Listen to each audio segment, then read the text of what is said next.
Hey Journey, good morning, happy Sunday. We're so glad that you're here. We're going to start with some worship, so would you stand and sing with us?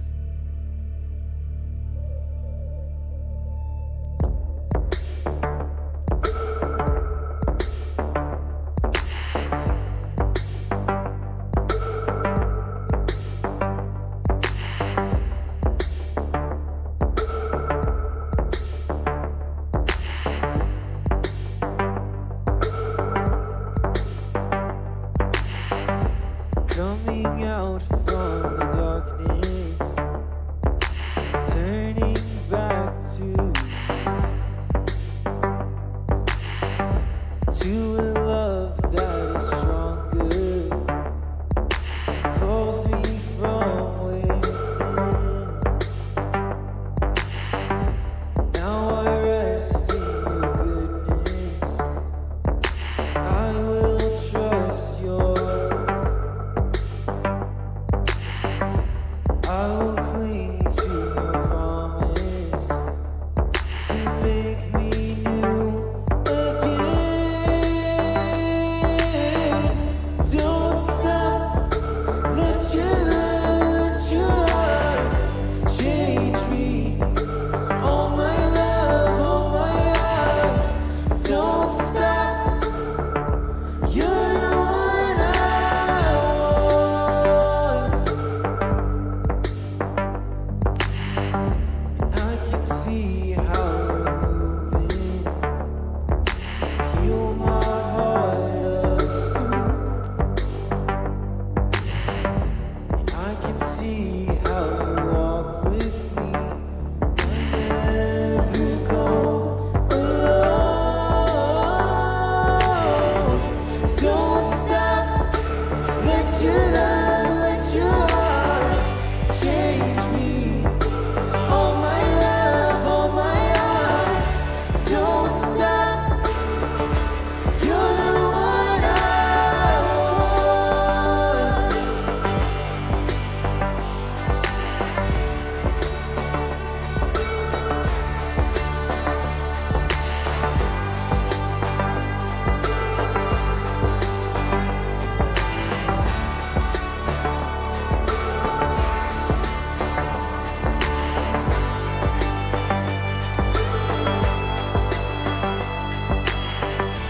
Father, move us, Spirit, lead us to a new place, to a new day.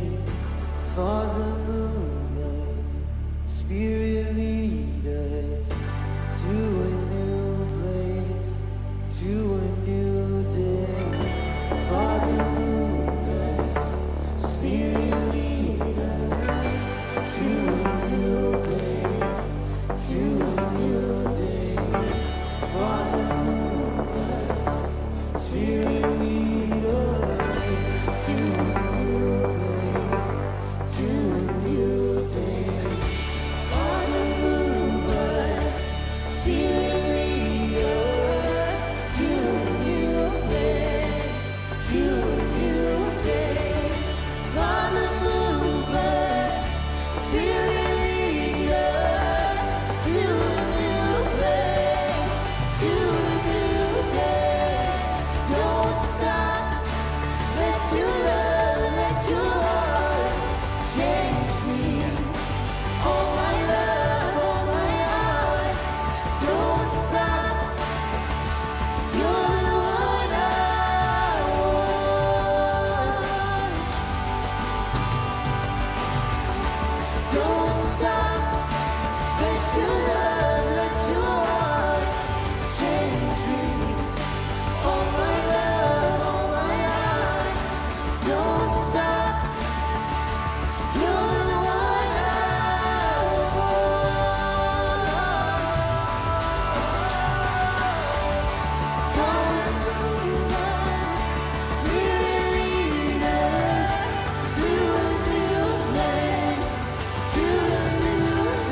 Amen. Great job. Hey, before you take a seat, I saw some of you trying to sit real quick, but go ahead and say hi to someone next to you.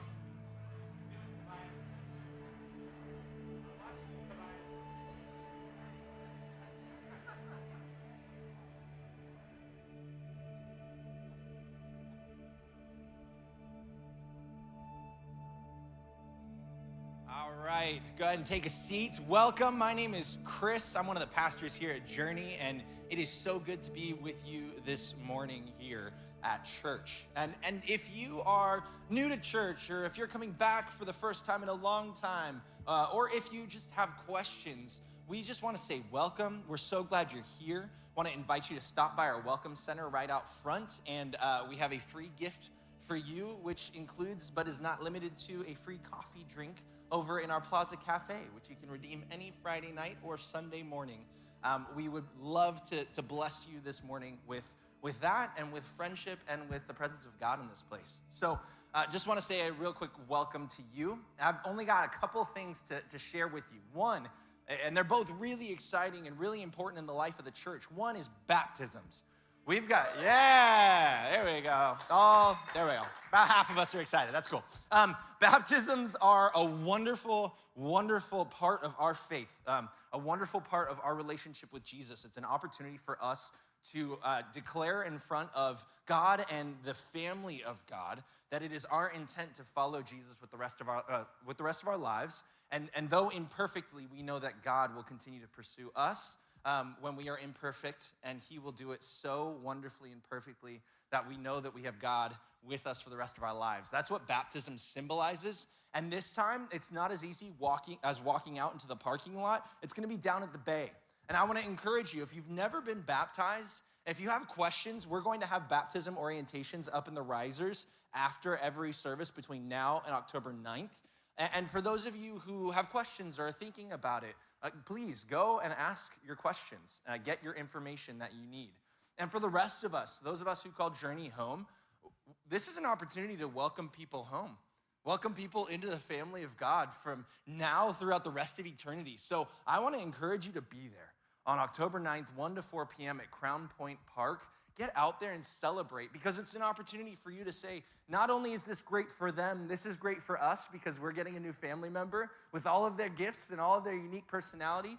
And it's an opportunity for me to say, yes, I will pray for you. I will support you. I will care for you for the rest of your life with Jesus. So I want to encourage you to be there for that. Now, second, we have small groups kicking off this week. We've got some information on that. We want you to join. We want you to be a part of this. Here at Journey, our mission, we want to help ordinary people disconnected from God experience and access the depth of life with God through Jesus Christ. One of the coolest things, I've only been here for, 2.5 months. Everything here at Journey is intentional. Like you ask a question about something that happens here, we have a reason. Right? And there's a lot of things that happen in order to invite people into church, to make it an accessible and safe place. Small groups are where we invite people to access the depth of life with God. Like that's the place where you're going to get into family, into community, get to know other people, and be known, which is terrifying and so important to our health and thriving in this world, is being known.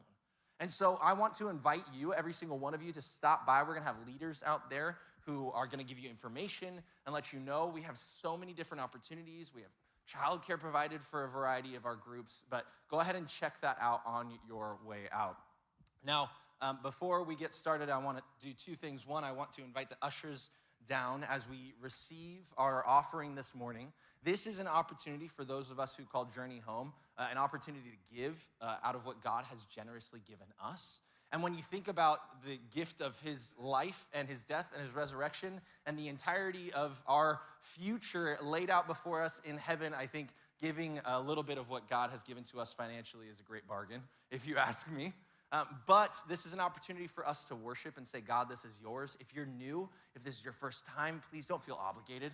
We want you to feel blessed, and we want you to feel gifted with the presence of God and by this family this morning. So don't feel obligated in any way, shape, or form. Now, we've been in a series called Say Yes. It's all about what it looks like to say yes to Jesus in different areas of our lives. what can happen when we say just a 3-letter word, and what can happen when we do that and partner with God and say yes to him. I have a couple of caveats or disclaimers for this morning and this morning's video. We've been hearing from you guys, and it's been really wonderful to hear your stories of faith.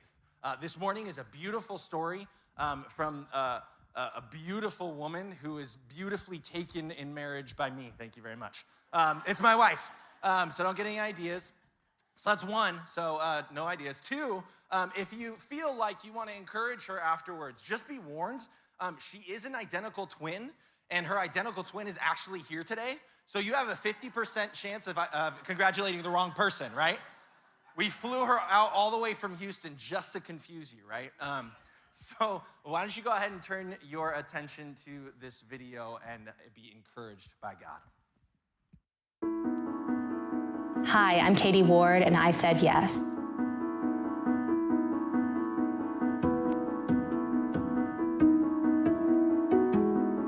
Something that I think is really common that we hear a lot in our time is that Satan's chief way of, I guess, getting at American Western Christians is through distraction, but I also just think it's through isolation. I feel like I was just happily isolated and happily distracted. You know, when you're isolated and distracted, you're of no threat to, you know, the kingdom of darkness, and you're also just of no real use to the kingdom of heaven.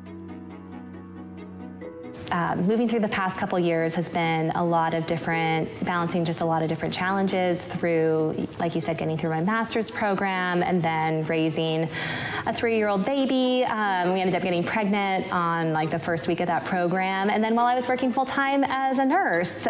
So there was just a lot of plates that I was juggling. I was in a season where I was surrounded by a ton of friends and a ton of amazing women, and, you know, was involved in the church and just all the things. I felt like I was just surrounded by community, but realized that I still had some deep loneliness. There was just something missing of a depth that I didn't have, of the accountability that I didn't have. I think I was just missing that deep sense of community.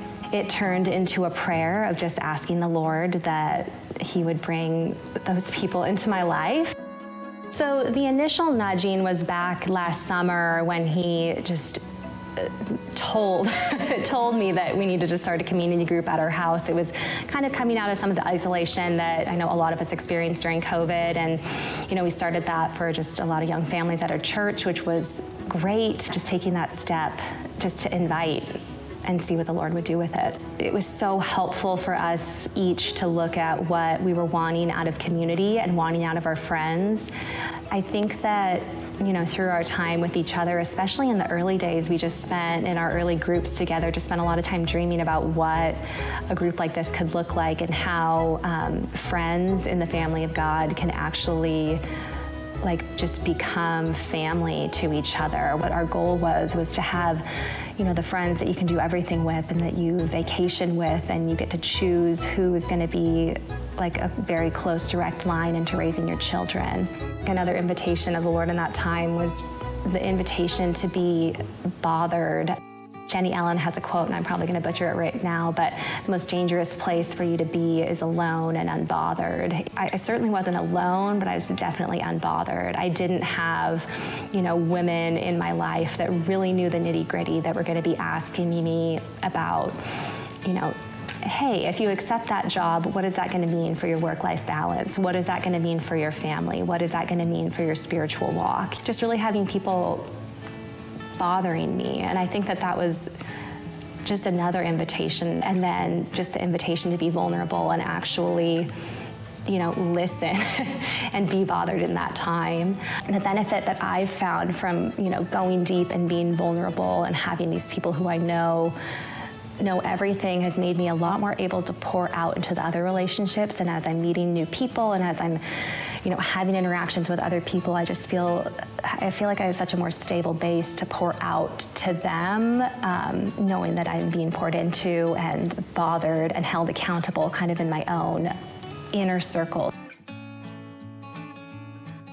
I think it starts back last summer saying yes to having that community group in our house. The next yes, I think, was even just in inviting the Lord into it and bringing, my heart's desire of feeling lonely but surrounded by people and wanting more. I've just seen, even through this community, just how much the Lord has wanted me to, just have the time with me and him. That's been really sweet. I've learned that God doesn't want me to hide from him. I mean, that's, going back to the garden, that he can handle my questions and my wandering. He doesn't want me to be distracted and isolated. He wants me in community with fellow believers who are going to be pushing me towards him. If you're at a place where you're longing for that, you're like, I understand that feeling where I'm surrounded by people, but not going deep with that, bring that before the Lord. He will answer your prayer.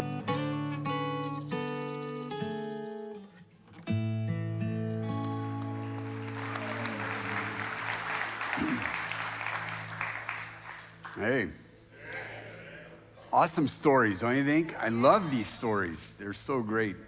And do you really have a twin? Really? For real? Yeah, that wasn't just a rhetorical device? All right, so awesome. That's weird. Twins are weird and cool. That's like so that's it. I love it. So, are you guys all right? Pretty good? So, yeah, it's good to be back up here, and yay. Thanks for, you're too nice. So, there's, most of being pastored person is fun and entertaining and easy, but every now and then stuff's hard. But one of the great things about this gig is that that lots of people pray for you. At least here, lots of you guys pray for me and pray for us. And that just means the world to me. And so I feel like I owe you a little update at least. And so and thanks, Brooke, for speaking last week. That was Nolan's call. I was actually planning to just get up afterward. That would have been a disaster, But anyways. So yeah, I want you to know I can totally feel those prayers, and so if you care, I don't want to take too much time on personal stuff, but so I had a cardio ablation, and it's my second one of those, and they take a catheter and they put it through your your femoral artery, and go up right through your leg and into your heart, and they fry stuff that's causing a problem. And when you wake up, you feel like how do you feel? I'm like, I feel burnt. You know what I mean? You feel like, that piece of toast that you push down for the second one, and there's a little smoke coming out of the toast. That's what you feel like. It's weird. And Friday, I kind of told the story, and this is the service that goes onto the internet forever, so I'm not sure I want to tell you all the weird stuff, unless you really want me to. So, what do you think? You were there, what do you think? All right. So here's the danger.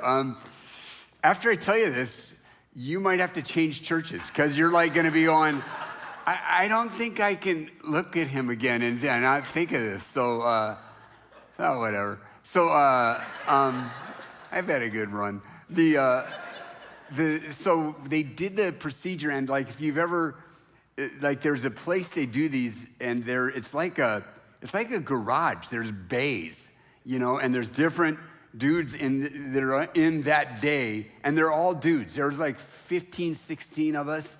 I think there was maybe one woman, and I'm not sure if she was there for somebody else or because I don't know, but it was all guys, old guys like myself, and mostly, and the plan is to get you home that day. You do it and you go home that day. And having the COVID thing last year, being in the hospital for a while, I'm good with never spending the night in a hospital again. I mean, really, right? Really good with never doing that again. And so I was very looking forward to that. And the thing is, as I was waiting, thinking about this, and they come over and they do all this stuff and start checking things, and and then somebody shaves you from here to here, to right there. I look like I'm 11. It's like or like a seal, you know? I could show you, but that might be going a little too far. It's very weird. So I'm sitting there, and this, and and I'm thinking about it, and I'm getting like texts from like tons of you guys that have my number, which apparently is all of you, and Facebook messages, more.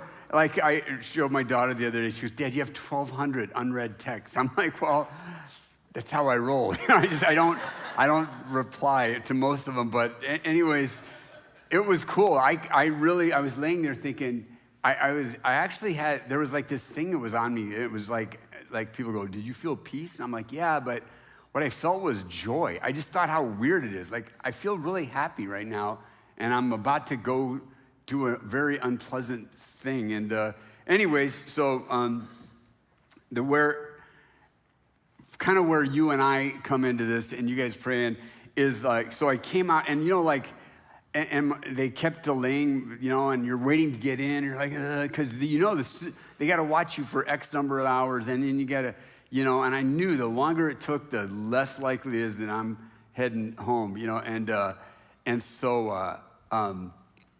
so the time, and so I got in there, I forget what time, and they do the thing, which it took 2.5, 3 hours, something like that, and but I don't know, because I'm conked out. To me, it took 3 seconds, and so you come out, and you're like, and they're doing stuff to you, right? And you're waking up, and how many of you have ever been put under like that, right? It's weird, isn't it? It's certainly not pleasant, but it's not, it's just weird. So you're, hey, how you doing, And the doctor comes over to talk to me, and by the way, all you nurses out there, props to you. You make this thing work, right? And bless you. Because the doctor comes over, and like talking to a doctor at a hospital is like seeing a hummingbird. You're like, zzz, and you're like, wait, don't go. You know what I mean? It's like, but you know what I mean? Isn't that true? It's like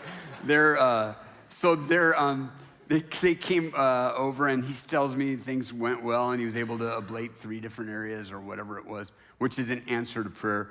And so he leaves, and they keep working on, I'm not sure what they're doing, because I'm mostly awake, but they're doing stuff and checking things.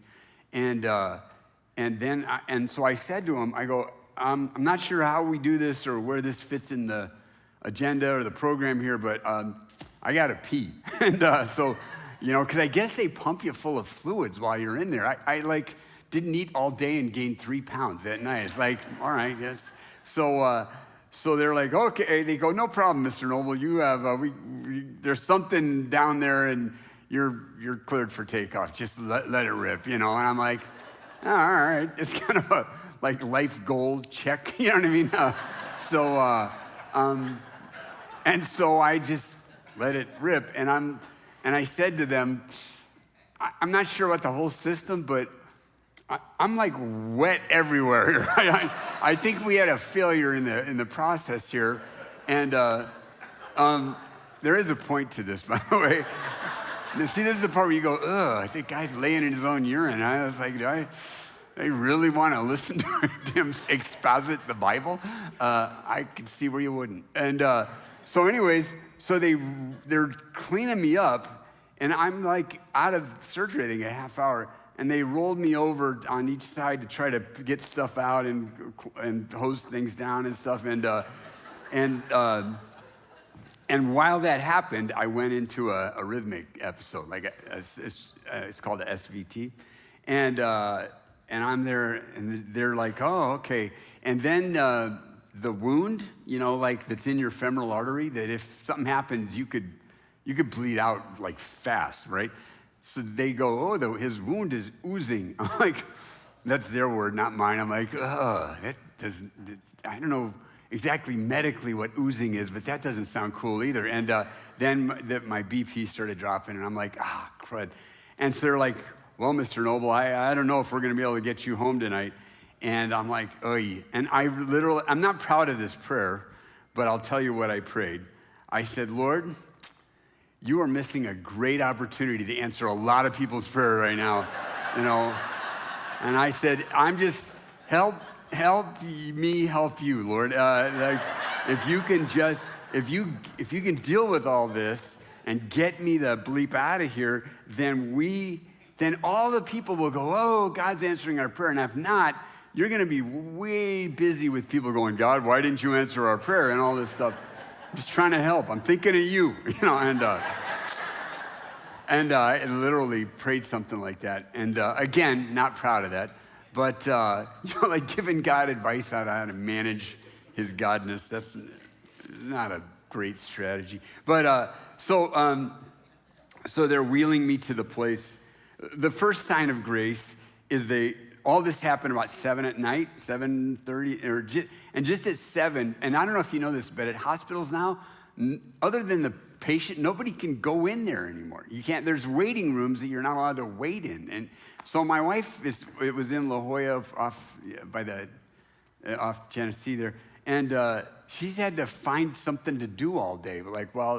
And so she's like freaking out and stuff. And so the first thing is, and all my buddies in the other bays are gone. They're all gone. And it's just me and these 2 nurses. And they said, they felt bad for me. And they go, where's your wife? I go, she's out there. I don't know, whatever. And they go, and they went out and snuck her in. And so she could hang out. Yeah, isn't that sweet? And we were both super disappointed and stuff. And then, so they're wheeling me off to where I'm going to spend the night. And Dr. S, famous Dr. S, called me, and we're talking and stuff. And just, it wasn't medical stuff, just together, like, it felt like the Lord started showing me that he was actually giving me a gift. And he said, listen, or no, he didn't say this. We actually just thought of this. It's like, if you've ever had heart stuff, you'll know what I'm talking about. If I went home, it would be like, you amble up to bed, and you're chilling or on the couch, wherever you are. And with heart stuff, it's just weird. You're like, especially right after you have something done, you're like, hey, what was that? What was that? Every beat, you're like, wait, that's weird. Are we okay? I'm gonna die. It's like every 3 minutes, And we're like thinking, he's like, this way, dude, there's somebody, you're all wired up. There's somebody 15 feet away from you. They're watching your everything. So you could just chill because and your poor wife doesn't have to be going, what was that? Like she does, right? So I'm like, yeah, this is cool. The US Open was on, right? Remember that great quarterfinal, like went into, what do you call overtime in tennis? Like tie break, like 3 times. It was awesome, right? So I'm texting with my friend out there about like tennis. And I'm like, oh, all right, God, I'm just going to receive this gift. And then here's the other thing that was crazy. So my wife, who's like one of the healthiest, never get sick people you'll ever meet, that night, about 2 a.m, she is throwing up all night long. So can you imagine, I'm home like, you know what I mean? And she's like, excuse me, and it's like, and just got violently ill, couldn't even come and get me the next day. And so like, God was just showing me, yeah, I kind of know what I'm doing here, And so anyways, all that to say, if you need to find a new church after that, I understand. We have a list at the guest services of authorized good churches, but thanks for praying for me. I totally appreciate it. So I love you guys. And by the way, if I can just throw in one more thing.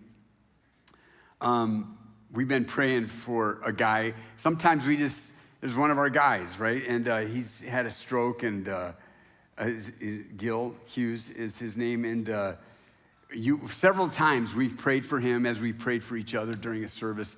And so you just need to know when we have an answered prayer, God is answering our prayers. I got a text from his wife, and listen to this. She said a bunch of other stuff, but she said this. Gil said to say hi. That's huge. That's huge. So, I prefer instant answers to prayer, but going in the right direction, and doctors are using words like remarkable. They're not using the miraculous word yet, but they're saying remarkable and amazing progress. And so, yay, right? So keep praying, and we'll keep you updated. All right, are we good? Yeah? You okay? Can you make it through the rest of the service at least? All right. You're a urine-soaked pastor. We'd like to share with you some more.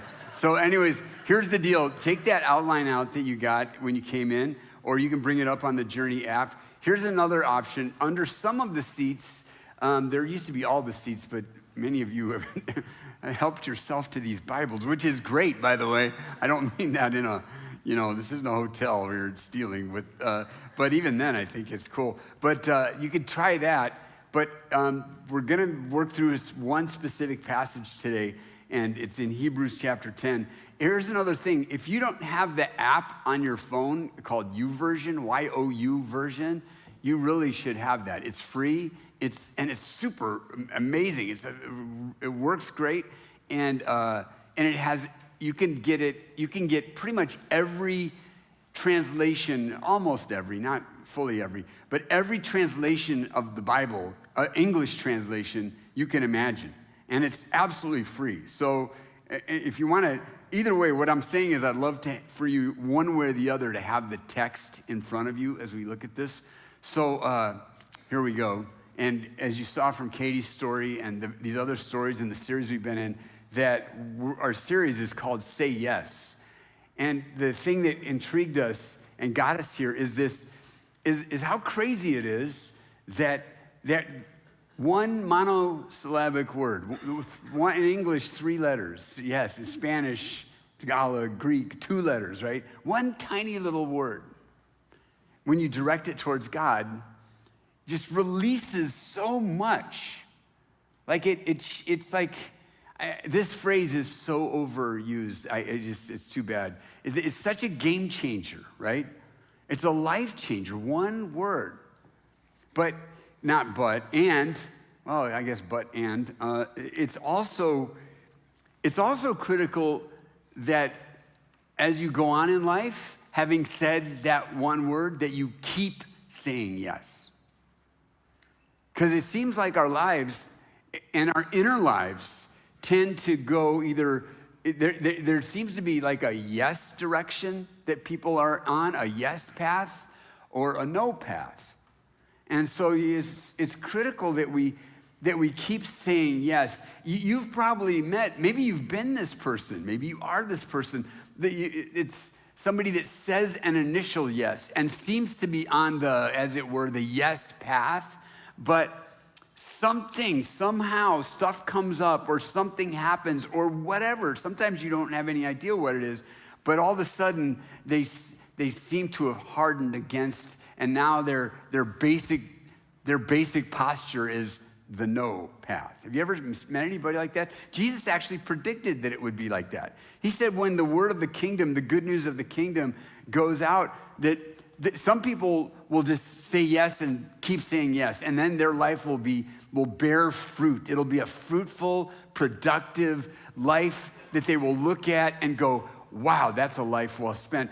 Other people will say, no, I have no interest in that. And the analogy was like seed that a farmer is scattering around a field. And some of the seed falls on like the path, that it's in between the furrows of the field, and it's really hard. There's no chance of the seed ever getting into the dirt. But other seed falls on good soil, and it's exactly what the farmer had hoped for. The plant comes up, and it bears fruit and stuff like that. But he said there's other kinds of seed. So they have this and this, yes and no, but there's other kinds of seeds where initially there seems to be a yes, and the plant springs up, and it's looking good, and it seems to be a yes plant. And sometimes what happens is this: the heat comes, and the bad weather starts, and there's no root, and the plant just fades away. Jesus said it would be like that. So it's critical, right? It's absolutely critical that we say yes again. And so that's what the next couple of weeks are going to be about as we finish this series, is how to say yes again. How do you do that? How do you keep saying yes? And here's the thing that I want to tell you. If I were you, and if I were me, and I thought about this topic, I would assume that what's about to come at me is a message on being tough and willpower and doing your duty and grinding it out and it's like stay on the grind and this, and it's not. That's not God's solution as to how to keep saying yes, to muster up your willpower. Brooke used a phrase last week, what we tend to do when we find our faith inadequate is she used this phrase, you tend to bootstrap it, You know what did you get the analogy there? It's like you grab yourself by your own boots, the straps in your boot, and try to pull yourself up. And it's a vivid picture because it's just a silly impossibility, but we still try to do that. It's in human nature, right? So that's not at all what it is. And so we're gonna look at a part of the Bible that is all about this saying yes again. It is two people who have said yes. That's most of you. At some point, there is some kind of yes in you, or you wouldn't be in these seats or listening at home or wherever you're listening to this at, right? There's at least some yes that's in there that even got you to this point. Am I right? Of course, right? So how do you keep saying yes?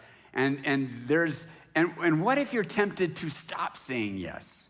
That's what there's a book in the Bible that's a lot about that.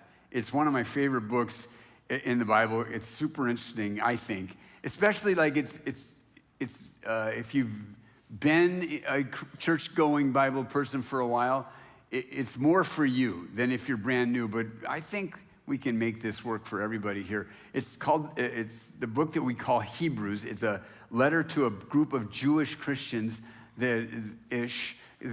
so thus the name Hebrews.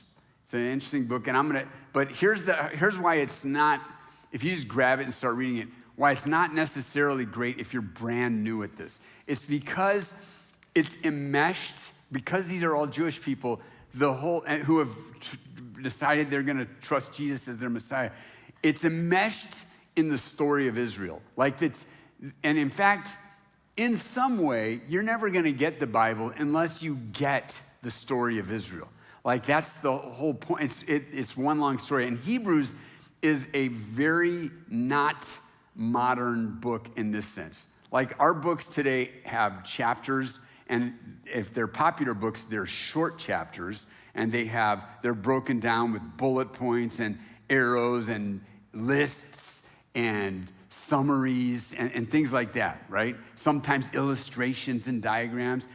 Hebrews is very much in the world of the ancient world, where I think there's good evidence, if you read this, that we are dumber than them. At least we're more distracted. We're not able to, because Hebrews is like this. There is a line of thought that starts in the first sentence that continues on through at least the first 10 chapters, through 10 pages. There's one thought for 10 pages. And so if you go, I'm gonna read a chapter a day, and it's if you don't remember what you read yesterday, you're totally lost, because does that make sense? Yes? No?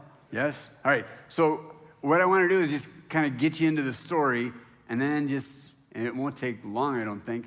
It's promises, right?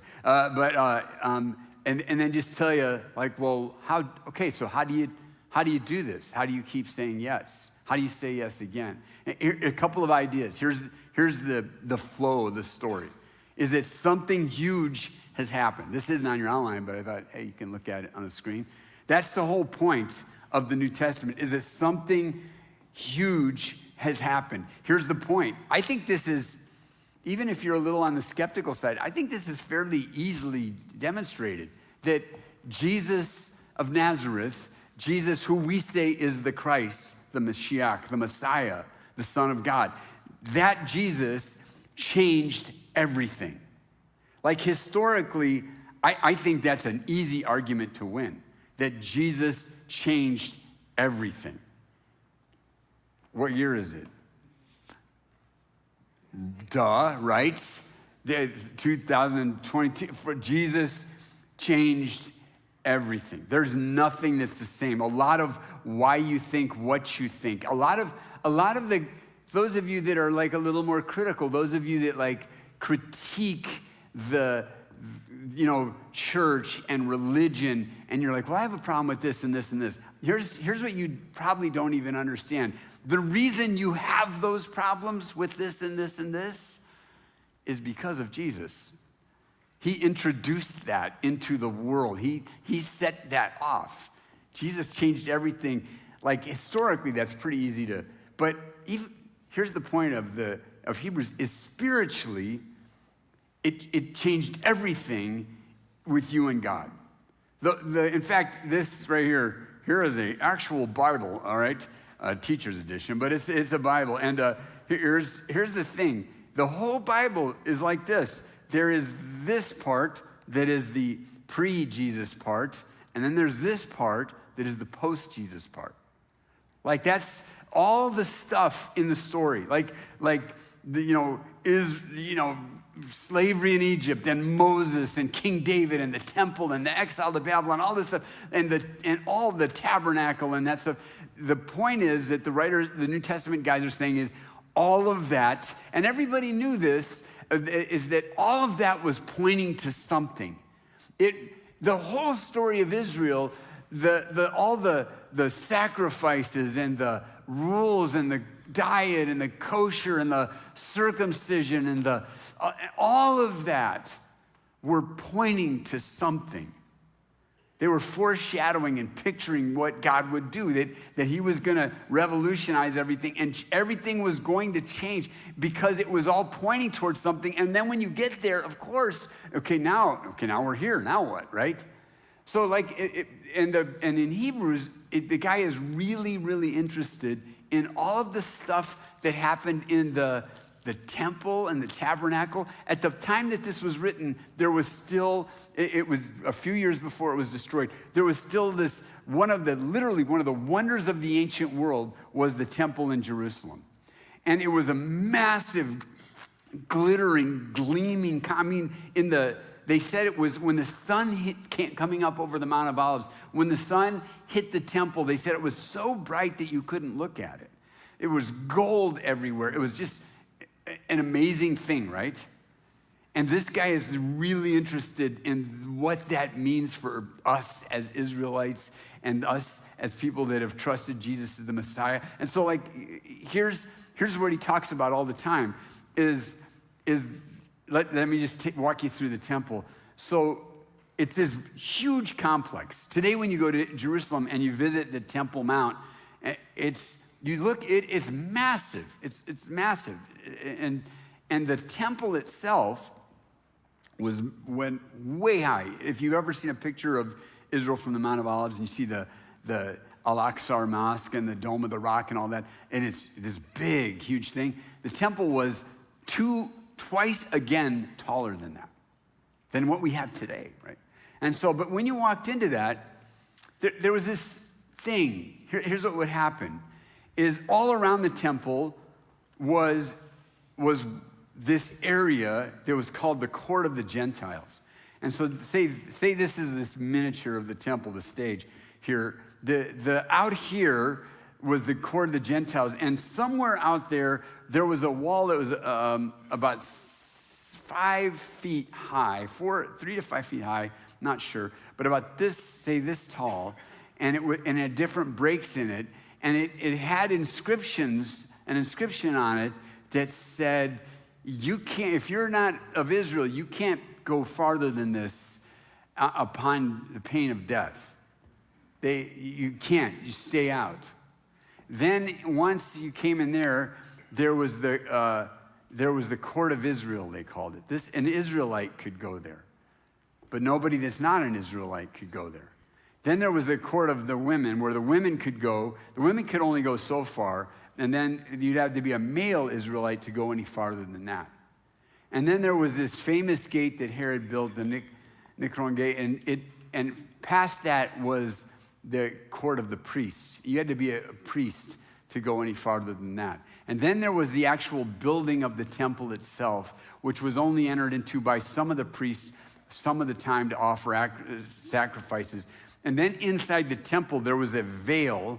That the word is veil, but don't think veil like a little bridal veil or something like that. It was a 7-inch thick curtain that was like, so this is the height of this thing. So it was this massive curtain that was separated the Kedosh from the Kedosh Kedoshim, the holy place from the Holy of Holies. And in that place, Only the high priest went, and only on the holiday that's coming up called Yom Kippur. So, see, are you getting the feel that God is saying to people, all right, that's far enough. All right, that's close enough. All right, okay, that's as far as you can come, right? You can't miss that, can you? I mean, it's like that's what's going on here.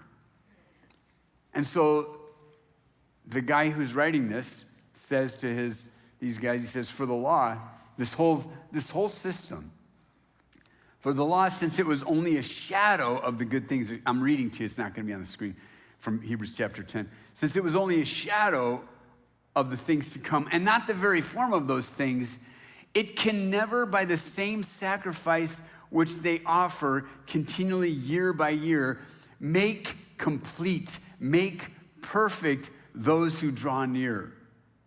The law could never do it. It's why they had 3,000 Yom Kippurs before Jesus. And why, if you take a pass on Jesus, you're going to have 2,000 more Yom Kippurs, in addition to all the other sacrifices that were happening every single day. And here's the point. If it could actually work, don't you think they would have stopped doing it by now? Now, that's not just a crack on the system. By the way, that's all religion everywhere. That's the problem with religion, is it's never done. Oh, I want to restore the karmic balance in my life. Well, how do you know when you're done with that? So the guy says, it's impossible. He goes, for it is impossible, in verse 4, for the blood of bulls and goats to take away sin. See, he's saying, if you ever wondered, how does killing this sheep help me? It's like, if you've ever wondered that, he says, yeah, you were right. It can't do it, but it was pointing to something. That's the point. Look at now this part's going to start being on the screen. Verse 10 says, by this will, we have been sanctified through the offering of the body of Jesus Christ once for all. All of that was pointing to when Jesus, his first truly public moment was when his then famous, we'll call him a cousin, he was a relative of some kind of Jesus, John the Baptist said, see that guy? That's the Lamb of God that's going to take away the sins of the world.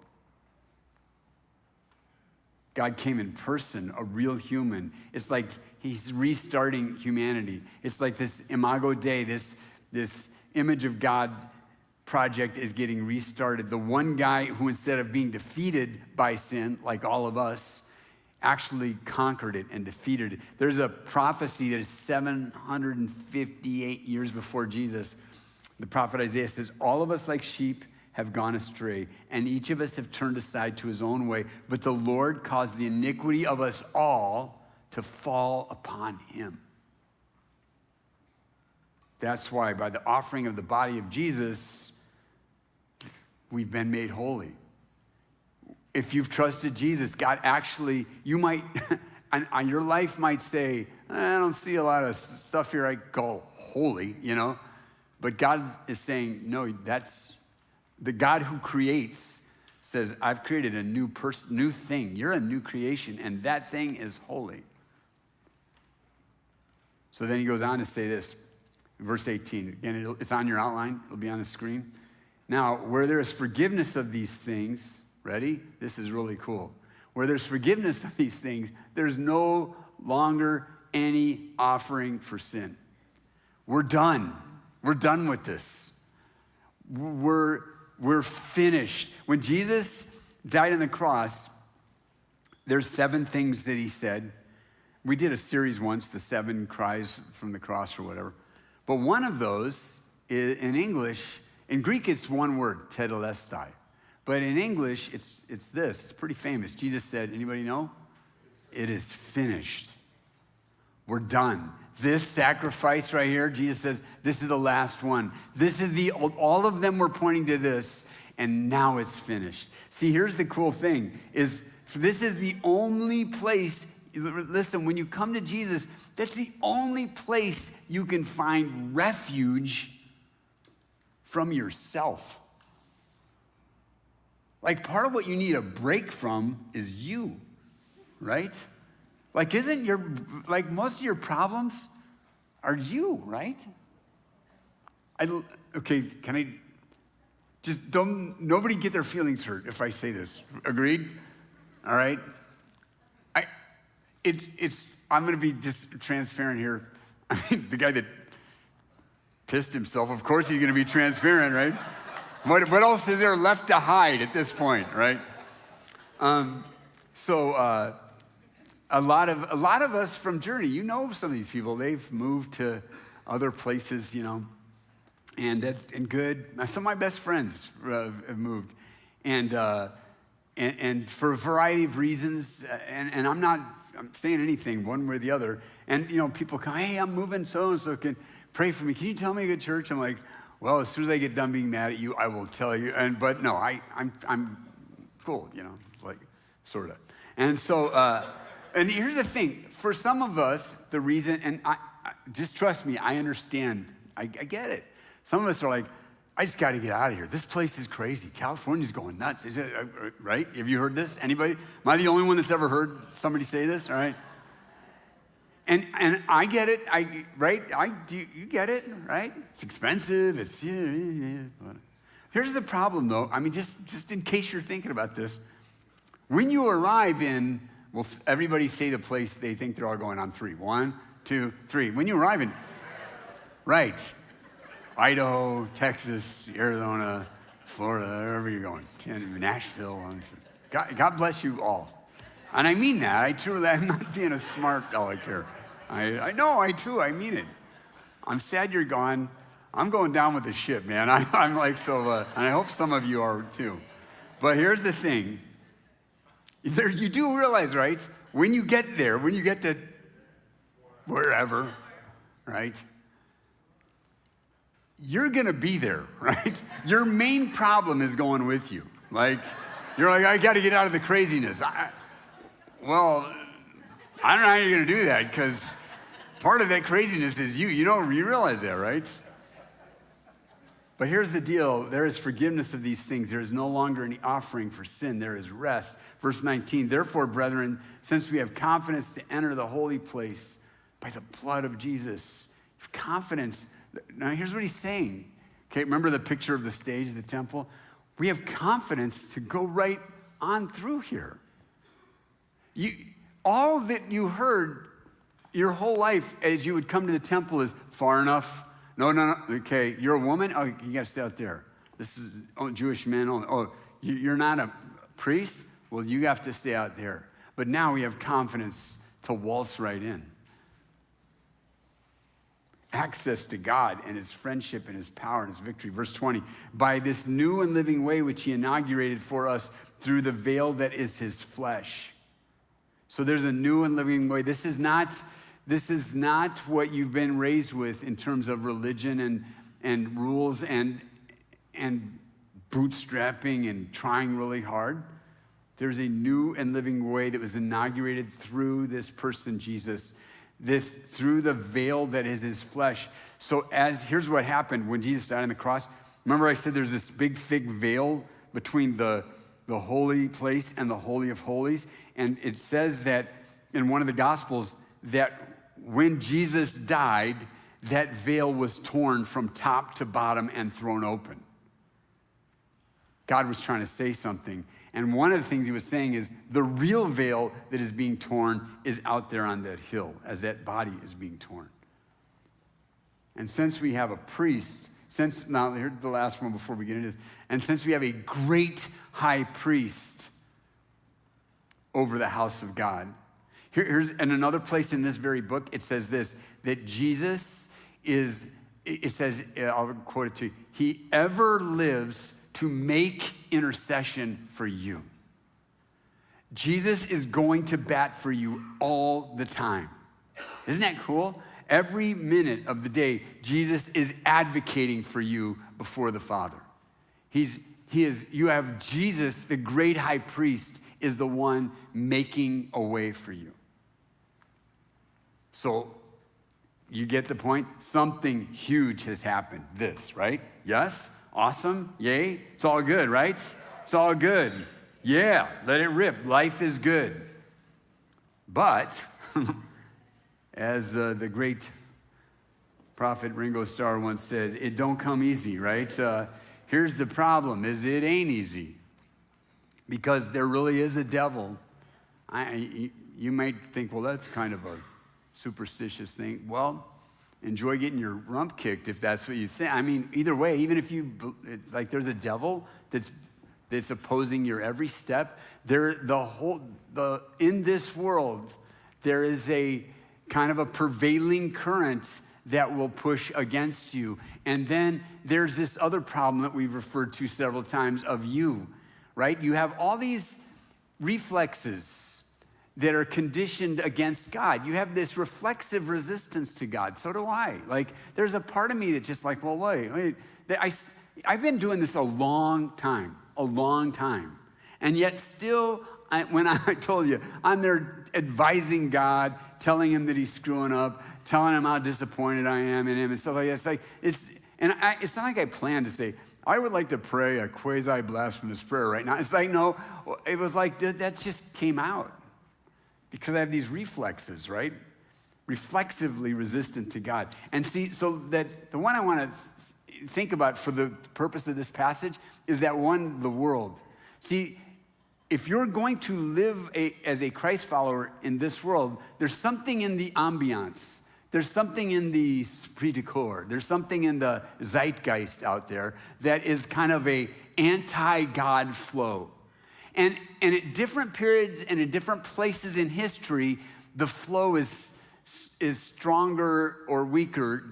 You know, sometimes it's just mildly like, you know, maybe somebody makes fun of you. Oh no, I've been made fun of.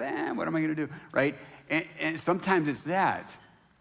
There's just this static. There's the eye roll. Oh, you can go to church? Oh, okay. There's the professor that just thinks, poor idiot, you know.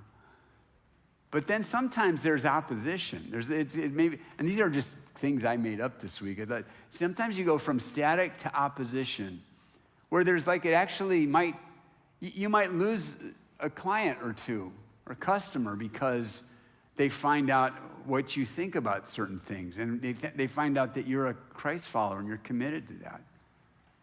You might lose friends over this. I'm guessing a good percentage of us here have lost a friend because of our commitment to Jesus.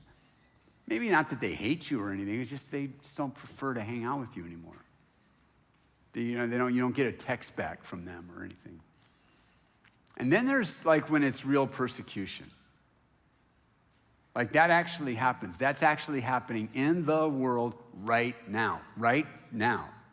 There are places in the world where people just like us, Christ followers just like us, that this act right here of them gathering on this day, they are risking a lot, including jail time and, gnarly stuff. And then there's places where it can and does cost you your life. Now, here's what's happening. Enter right here the book of Hebrews. Because what's happening to these guys is they are moving south on this scale, all right?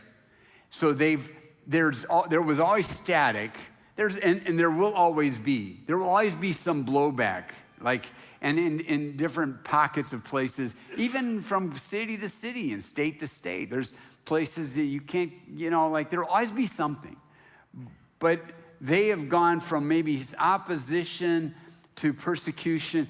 And we know that they're not all the way there because it says later in this book, you have not yet resisted to the point of shedding of blood. It's not like they started killing you guys yet, but you're moving down. And so the whole point of this whole book is to Jewish people that are moving down the scale saying, it's worth it, hang in there, keep hanging on to God. Keep clipping into God. Keep trusting him because it's worth it. And the deal is,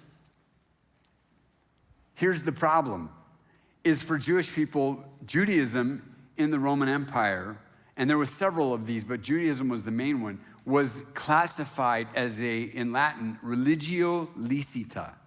Religio licita, which you can guess, you don't have to be a classic scholar to guess that means what? Legal religion. So they were exempt from all the kooky emperor worship stuff and all of that Roman stuff that you had to do.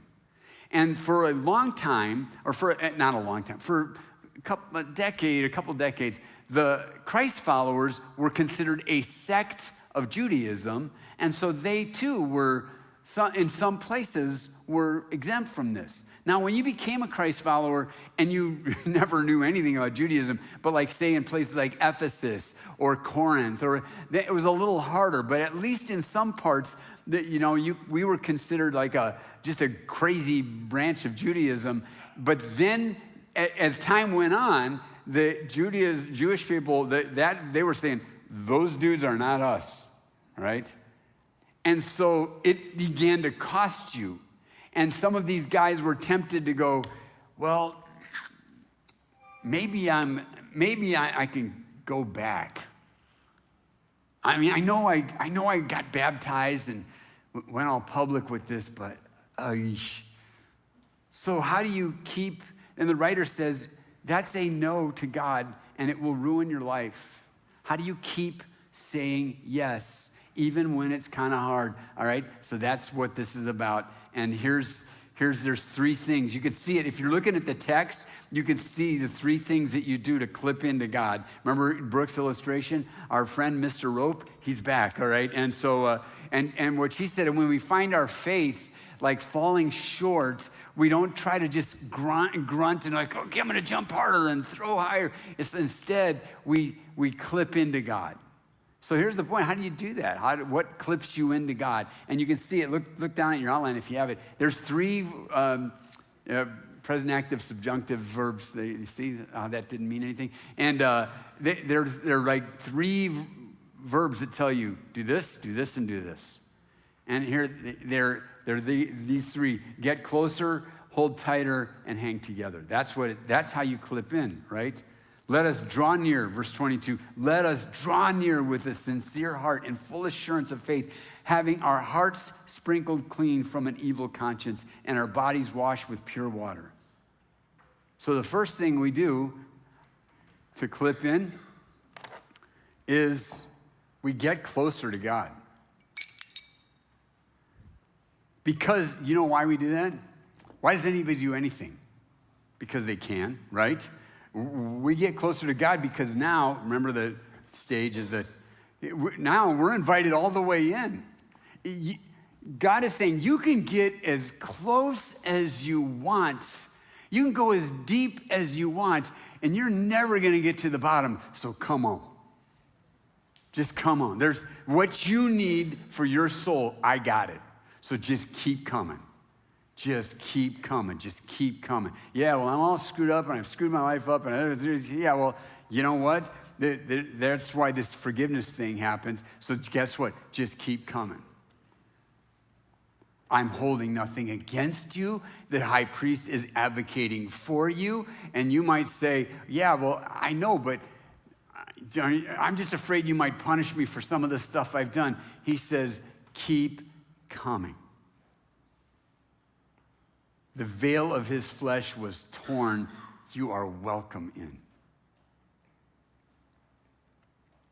By the way, anywhere else you go, it's going to leave you flat anyways. So get closer. Here's this next thing he says. So let us see how they're, in English texts, they set this up with the let us do this, let us do this. Let us hold fast the confession of our hope without wavering, for he who promised is faithful. So we get closer, and then the second one is this. Go ahead and put it up there. We hold tighter. We strengthen our grip. We hold on even tighter to the confession of our hope. Specifically, what he's thinking about when he says the confession of our hope is the day that you got dunked in the water and basically said with your life, and you said to the guy dunking you, I'm planning to live for Jesus. I've given my life to him. I've trusted him as my Savior. He's come into my life, and my intention is to live with him. And so he says, you know that confession you made to live with Jesus? Double down on that. Grip it even tighter. And I get it. I know. It's just, we're in a unique moment, and I'm not sure really, honestly, what to make of it all in this sense that sometimes there's a confluence of what's happening spiritually and then technology. Like, you know, when there's this thing called the Reformation, you know, and one of the cries of the Reformation was sola scriptura, like the Bible is our rule of faith. That's how we know what we know, not you know, a group of pastors going, let's do it this way. Like, no, like a dude with a Bible could say, wait, where is that? Show me that, right? But here's what happened at the same time. The invention of printing was just starting right then. You see how those two things kind of work together? Well, that happens good and that happens evil. And it's like now we've got this thing that like it's become so ubiquitous that we don't even notice it. But the social media and internet thing, I know I sound like a pathetically old dude right now, but there was a time when not every knucklehead with a computer could have a show exploring the machinations of his reflections on God, right? My grandsons, if you want to if you just want to chill them out, you hand them your phone, they go on YouTube, and they watch videos of other kids opening toys, right? Not them opening toys, other kids. Now, I know, anybody ever heard of this? Raise your hand if you ever heard of this. All right. Those of you with little kids, right? Some of these kids are like 7 or 8 years old. They have tens of thousands of subscribers to their YouTube channel. The genius of it, I'm sure for them, is I'll bet they get free toys up the wazoo, right? I wish I would have thought of this. But I don't think anyone wants to see a 60-something guy playing with a Lego set, you know what I mean? Oh, this is so fun, look at this. So here's the deal. It seems, some of you will get this, and a lot of you will get this. It seems like more than ever before, I've seen that, and I'm going to talk more about this next week, but I've seen people that have like been around Jesus and church for decades, not weeks or months or even years, decades, that all of a sudden I'm like, where are they? What happened to them? I know COVID, blah, blah, blah, whatever, but it's like they don't do this anymore. Hold tighter. There's also an unprecedented amount of, there's this phrase, you may have heard it, it's starting to really annoy me I'm not gonna say it. I'm gonna say it. People like, well, I'm deconstructing my faith and stuff. And if you listen to, it's mostly through podcasts, you can learn about this. But it's like, well, you know, there's all these intellectual problems I'm having with my faith. And I get that. I get legit questions. I'm going to just tell you, I'm going to make a statement, and I'm going to invite you to prove me wrong. There's not one thing, there's not one new thing out there as to why it makes sense to let go. I've actually heard, you know, all of a sudden I discovered that there's multiple manuscripts of the Bible. You know, there's whole families of texts. You know, we don't even have the thing that Paul wrote himself. I'm like, oy. Bro, do you understand that your grandfather's grandfather's grandfather's grandfather's pastor knew that? You do know that, right? It's like it's not like you discovered something. Oh God, what are we gonna do? It's like, there's a dude that I think everybody should read. I think it's good reading. A guy named G.K. Chesterton said, the problem with Christianity is not that it's been tried and found wanting, but it's been found difficult and left untried. It's like, really, that's what's going on, is it's hard, and people are going, So here's a tip, a little pro tip. Here's what you need to do this. You need some Bible. And then you need some more Bible. And then when you kind of need a change of pace, y más Biblia, all right? So you need some Bible. Here's the final clip where we clip into God. And again, thanks to Brooke for this analogy. So we get closer, we hold tighter, and we hang together. So the three let us things, let's do this, let's do that. He says this, let us consider how to stimulate one another to love and good deeds, not forsaking our own assembling together as is the habit of some, but encouraging one another all the more as you see the day drawing near. Don't lift your eyes off the screen too fast. He says, let's think about this and how to fire each other up to live a life of love and good deeds. And to do that, we cannot be forsaking our own assembling together. We have to assemble together to do this.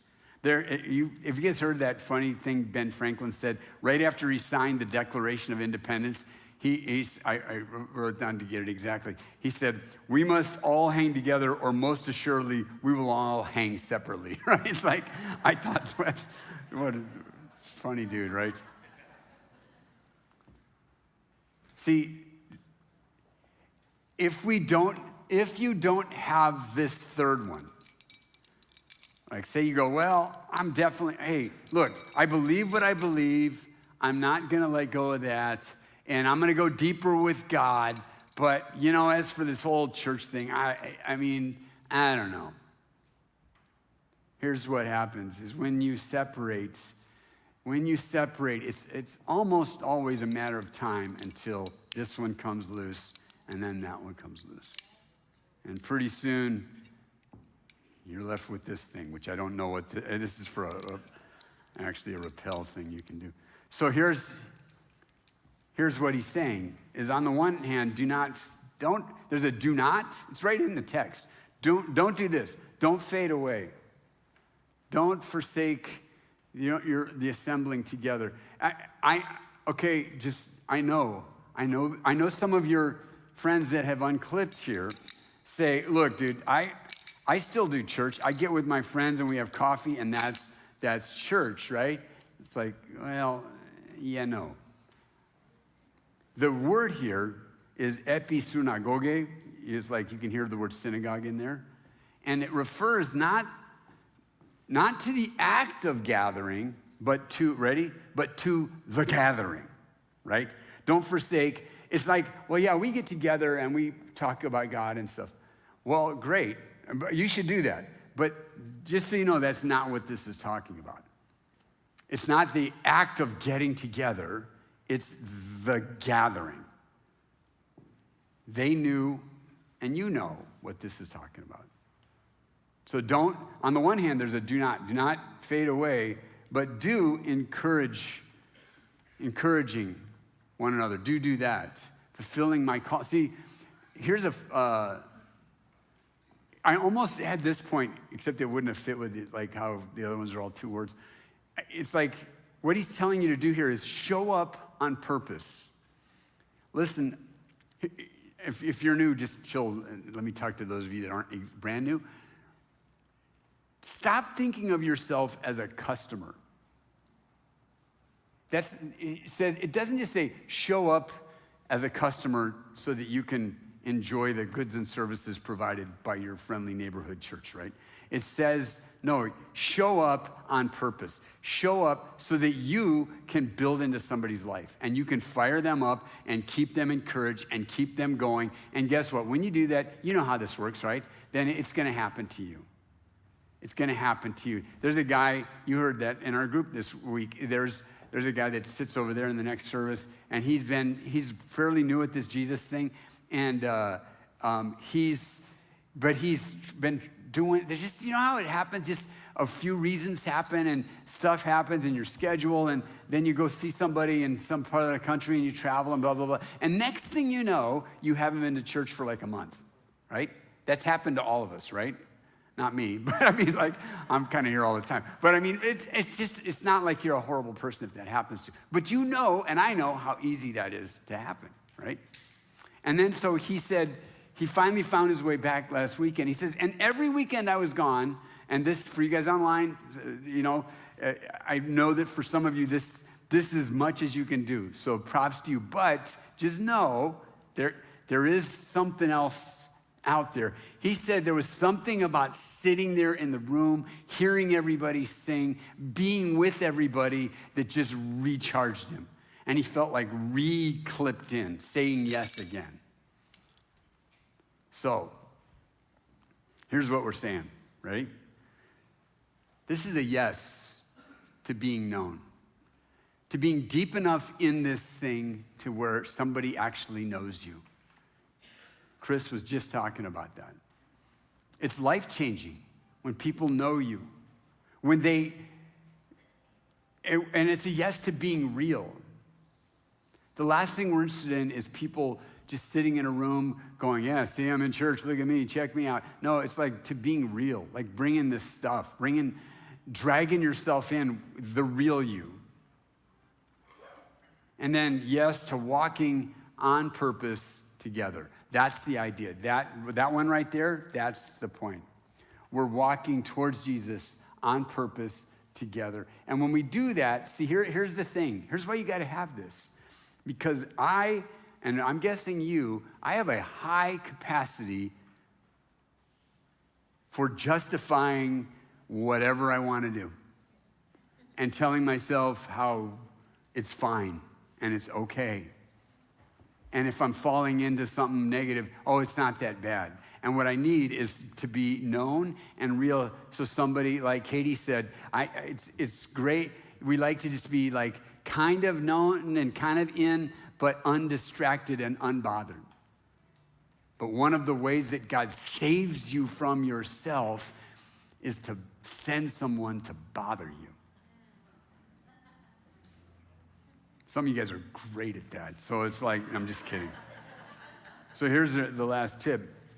If you haven't made that public confession of your hope, get baptized. Go to the baptism orientation and go, you know what?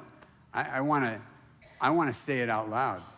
I want and by the way, those of us that have been baptized, it's critical that we're at the beach, that we're cheering people on, that we're going, because we partake of the grace God's giving them, and they say to us, I'm in. So let's stand, and we're going to worship, and I'm going to pray for you, and then we're going to finish with 2 more awesome worship songs.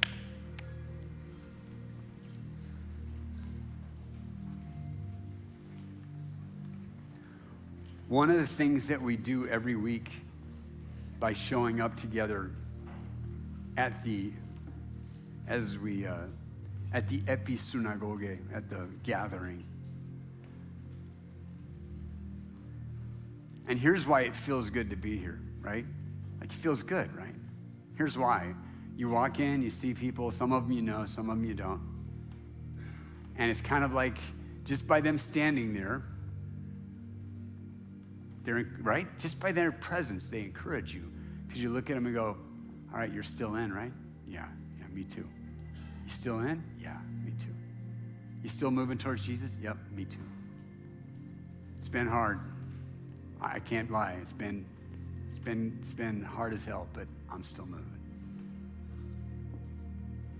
So as we stand, let's just say to one another, say to ourselves, say to God, I'm in.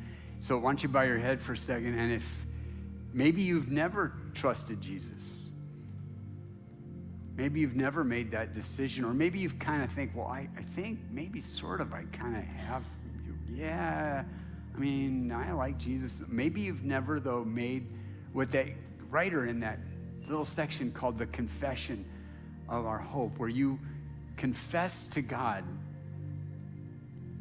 Jesus is my Lord. I trust that he died for me. All my hope is in him. If you haven't done that, do you know when a great time to do that would be? Now. Trust him. Trust him. Just say, you can pray a prayer and say, Jesus, this moment, I am putting my trust in you. I am inviting you into my life. I want you. I trust you that you died on the cross for me. You rose from the dead to give me new life. And then right where you're standing, make the plan. Say, when this thing is over, I'm going to go check out that baptism thing. All right, let's worship with all that we have now.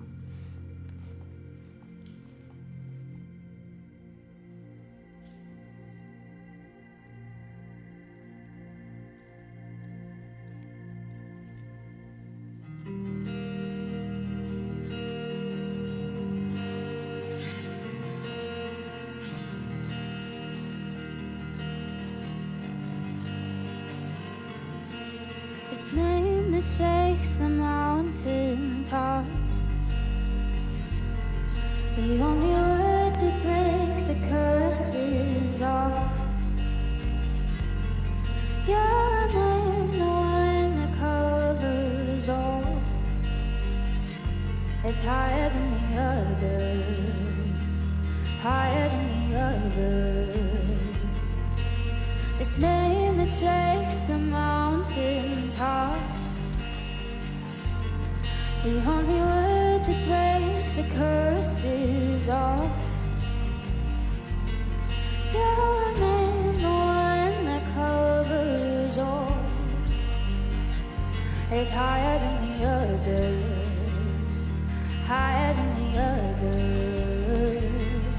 For the faith and wonder I will say, no other name but yours, name but yours. For the faith and wonder I will say, no other name but yours, name but yours.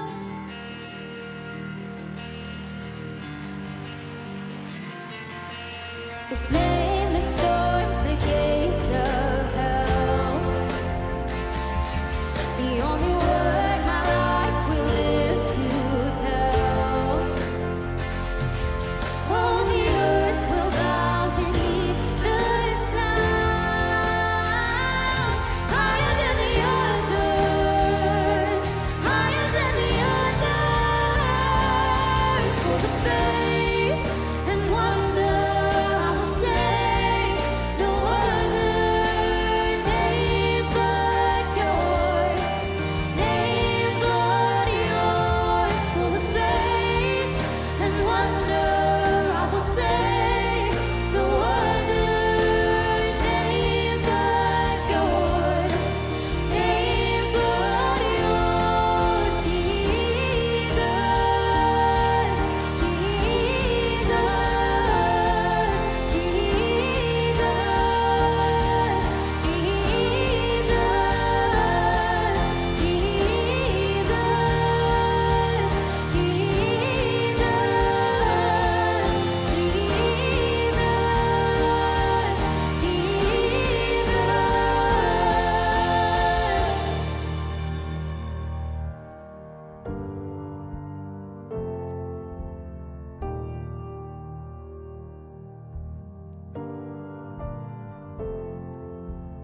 there is power in the name of Jesus.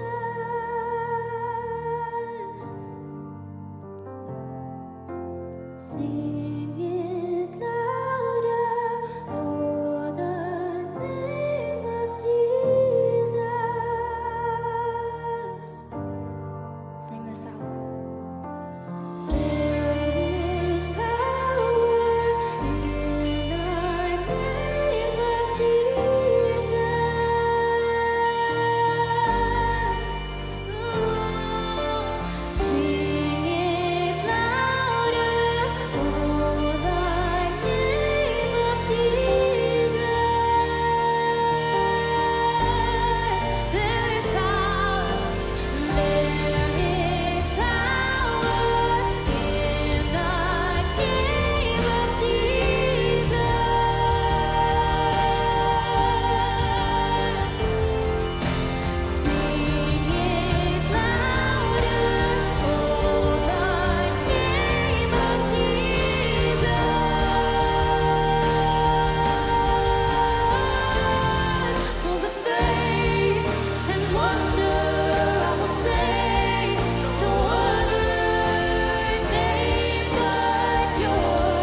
before you go, I don't know if you know this, but when you show up to church, God is speaking, like the whole time.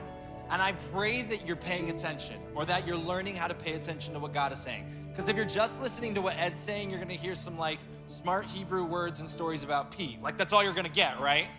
But if you're listening to God, you're gonna hear through Ed a few things. And in case you missed it this morning, he wants you to do something, like every single person in this room, and I'm gonna spell it out for you right now, okay? 1, if this is you, he wants you to go. If you have made a decision or are making a decision to follow him, he wants you to go to that baptism orientation, and he wants you to learn what it takes and what it looks like to make a profession of your faith for the first time. 2, and I don't think I even need to spell this out. I think the Lord was speaking very clearly to these hearts this morning. If you are not connected to a small group, if you're not hanging together with people and holding on tight with others, he wants you to go to that. This isn't a pitch, like, I mean, it is, but I don't personally care, but I know God personally cares about you, personally, getting into the family of God. So go to that. And for the rest of you, you're like, I'm in church, I'm good, I'm in a small group. You're one of 2 people right now, and you have 2 invitations. You get to choose your own adventure. 1, you're an extrovert, and you get to go outside and you get to bother people with your friendship, right? Like you get to go and be present. And if you're an introvert, you get to go and let yourself be bothered, right? Starbucks will be there when you get done, okay? Chick-fil-A won't, but Chipotle will. Like you don't have anywhere to be that is more important than in the presence of God in the midst of his family. It's why we've created a space outside for you to be. And if you have kids, you're not going anywhere anyways because they're addicted to those toys out there. And if you're older, go meet those families. Come on, there's hundreds of opportunities to be bothered and to bother other people with your love and your friendship and your commitment to following Jesus, even in the next 10 to 15 minutes. So please, do one of those 3 things, and then throughout this week, try and pay attention and listen to what God is saying, because he's not only speaking here, but he's speaking to you every moment of every day. We love you, and we can't wait to see you next week. Be blessed.